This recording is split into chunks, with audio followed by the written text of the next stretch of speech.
Welcome to the MSc in Counselling Research Conference. Thank you for joining. I'm Ananyaa Kale, a trainee counselor at Bangor University, and in this video, I'll be presenting my research dissertation on comparing paid and unpaid counselling services in Wales based on client experiences. This is a study that I, along with Eloise Jimenez and Lorraine Morgan, have worked on.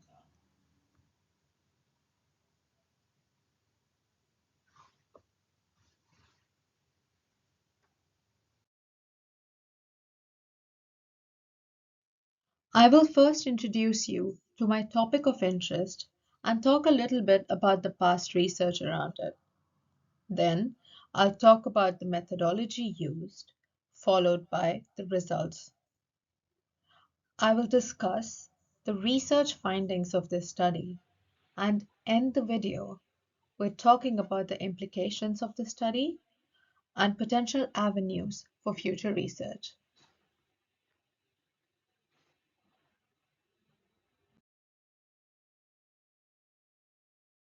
The need for counseling services has been on the rise in recent years, particularly as a result of the impact of the COVID-19 pandemic. The British Association of Counselling and Psychotherapy reported that over two-thirds of their members stated that the pandemic had increased demand for counseling services, with many citing longer wait times for appointments. This could be a result of increasing awareness about mental health, causing individuals to seek out professional help. Household income has been correlated with poor mental health. In the UK, primarily, there are three kinds of counselling services available: primary care counselling services, private counselling services, and charity and voluntary organizations. In the study, primary care counselling services and a few charity services were categorized as unpaid counselling services as they are available free of charge, whereas private counselling services were categorized as paid counselling services. Individuals living in poverty confront a variety of difficulties, including lack of access to healthcare, unstable housing, and exposure to violence and stressors. The expensive nature of paid counseling and the limited availability of public mental health services and the stigma attached to seeking treatment for mental health are all barriers to accessing counseling. Existing unpaid avenues are under pressure due to the increased demand and the limited number of services available, which limits what can be offered to individuals. It can be challenging for clients to get counseling services through primary care services in some parts of Wales due to lack of qualified counselors. Even though primary care services are free at the point of use, there can be limitations on the number of sessions offered and the kind of concerns that can be addressed. Past research indicates that cost, rural locations, drawn-out application processes are all barriers to accessing counseling, which often result in longer wait times and a lack of choice and control over the type of counseling received, especially for the users of unpaid counseling services. To date, no study has systematically compared client experiences across paid and unpaid counseling services in this context in Wales. This study's central hypothesis is that significant differences exist in client experiences between these two types of services, with clients of unpaid services experiencing greater barriers and lower satisfaction levels.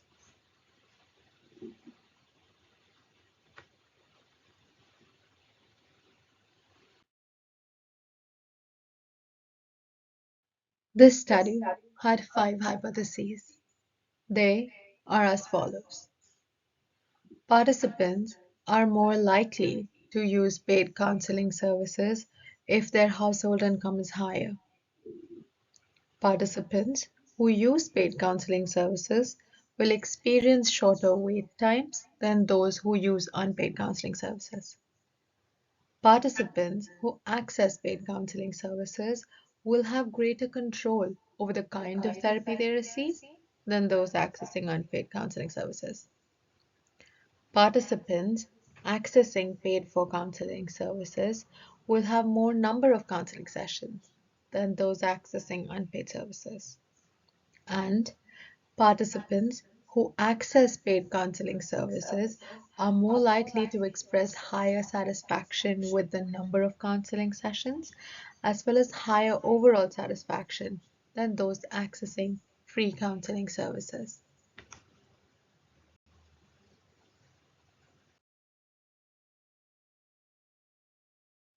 To be a part of the study, participants needed to fit an inclusion criteria. They needed to be 18 years of age or older. They needed to be residents of Wales for at least 5 years. And they were required to have accessed counseling in those 5 years. The research design for the study was an independent groups design. The study had one independent variable, which was type of counseling service received, which had two levels: paid counseling services and unpaid counseling services. The dependent variables for the study were household income, wait time, type of counseling, number of sessions, satisfaction with the number of sessions, satisfaction with the duration and mode of counseling, and overall satisfaction with the counseling service. An online survey using Qualtrics software was used to circulate the questionnaire to participants. Participants accessed this questionnaire across different social media sites and by word of mouth. This questionnaire was available both in English and Welsh. Most of the questions in this questionnaire were multiple choice questions. Some of the questions were open-ended, where participants could provide detailed responses, and these were further used to understand their experiences and provide context to the results. The data received from the questionnaire was then analyzed using t-test and chi-square test of independence.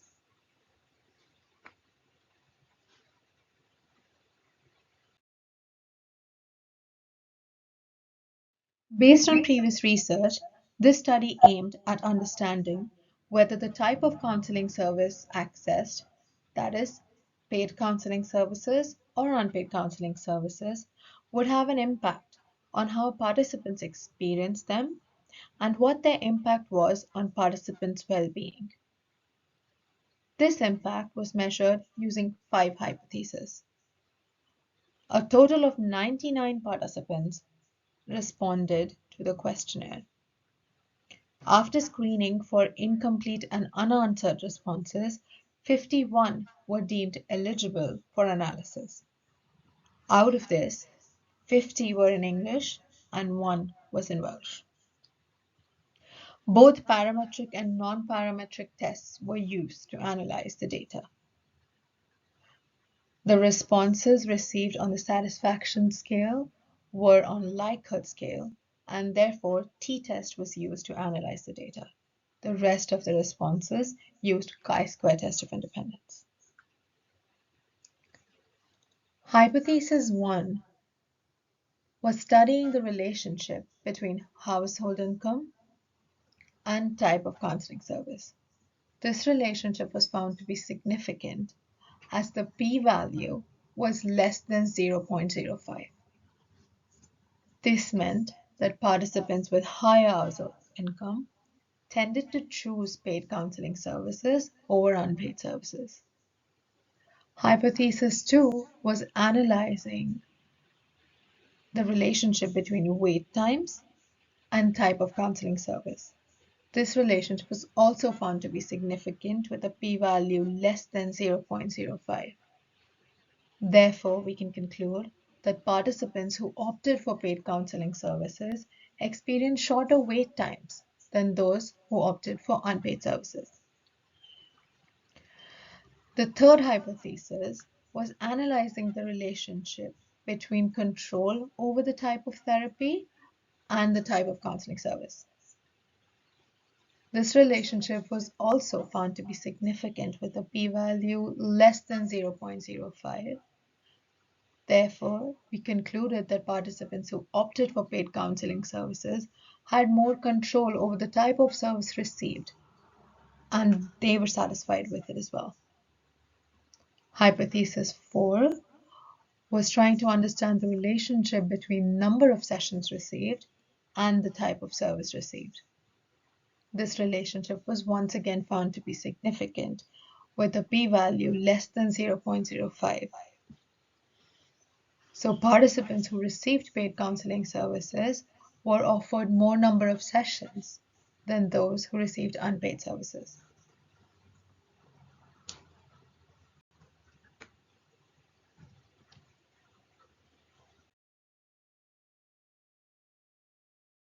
Hypothesis 5 was analyzing the relationship between satisfaction with the number of sessions, satisfaction with the mode of counseling, satisfaction with the duration of counseling, and overall satisfaction across both the groups. The relationship between satisfaction with the number of sessions and type of counseling service was found to be insignificant, as the p-value was higher than 0.05. The relationship between satisfaction with the mode of counseling and type of service was found to be significant, with a t-value of 30.71. The analysis showed that the relationship between satisfaction with the duration of counseling and type of counseling service was also found to be significant, with a t-value of 0.001. And the relationship between overall satisfaction with the service across both the services was also found to be significant, with a t-value of 0.001. These results indicate that there was a significant difference in the overall satisfaction and satisfaction with the mode and duration of counseling. That is, those participants who received paid counseling services experienced higher level of satisfaction with the mode of counseling, duration of counseling, and higher level of overall satisfaction with their counseling service. But there was no difference found between the satisfaction with the number of sessions across both the groups.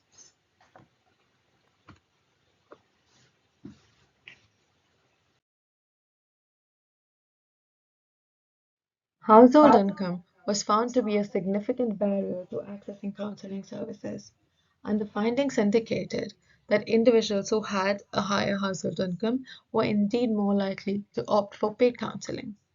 This is consistent with prior research.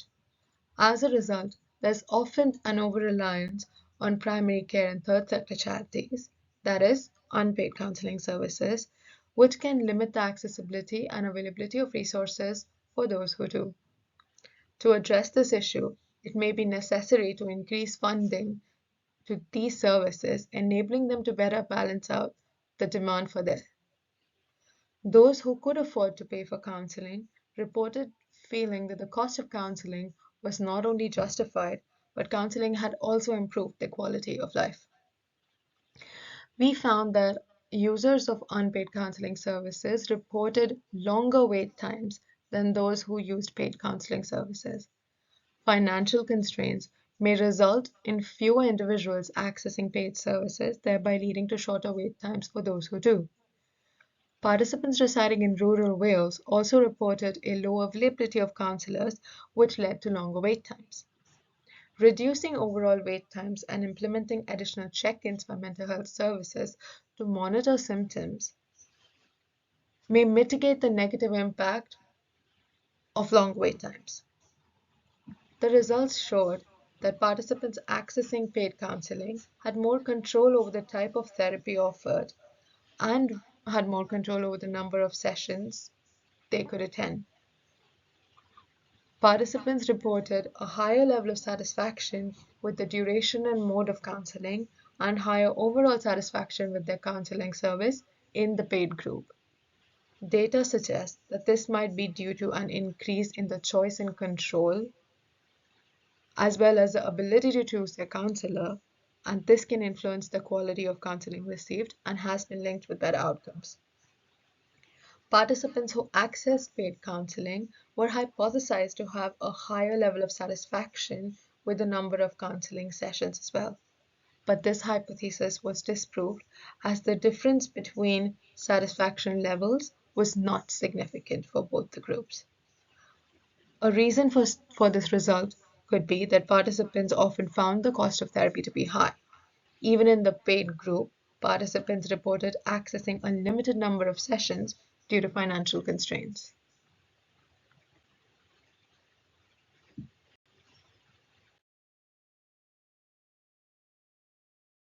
This study demonstrated that allowing individuals a greater sense of control and choice in counseling is linked with better outcomes and has a positive impact on their well-being. Increasing funding for mental health care and counseling services can lead to greater availability of resources for primary care and third sector charities, which may mitigate the barrier in accessing counseling caused by lower household income. The qualitative responses from the study highlighted the importance of therapeutic alliance and its impact on client well-being. Creating avenues for community support to manage mental health concerns may help reduce the pressure on primary care services. Greater access to information for clients to make informed choices may improve client outcomes.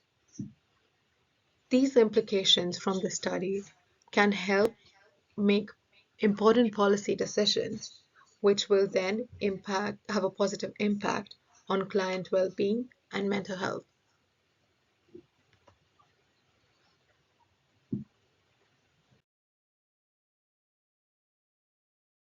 Future research can be conducted on a larger scale, which was not possible under the time constraints and resource availability for this study.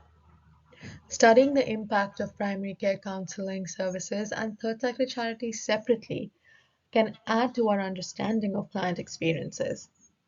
Investigating the impact of prolonged wait times and increased bureaucracy on mental health conditions can inform policies. Examining the longitudinal impact of these services on participant mental health and their likelihood of accessing these services in the future can enrich our understanding and data available. Future studies could examine the influence of demographic factors such as ethnicity, sex, gender, age, or nationality on client experiences within paid and unpaid counseling. Qualitative analysis can be conducted to gather more in-depth and rich data on client experiences.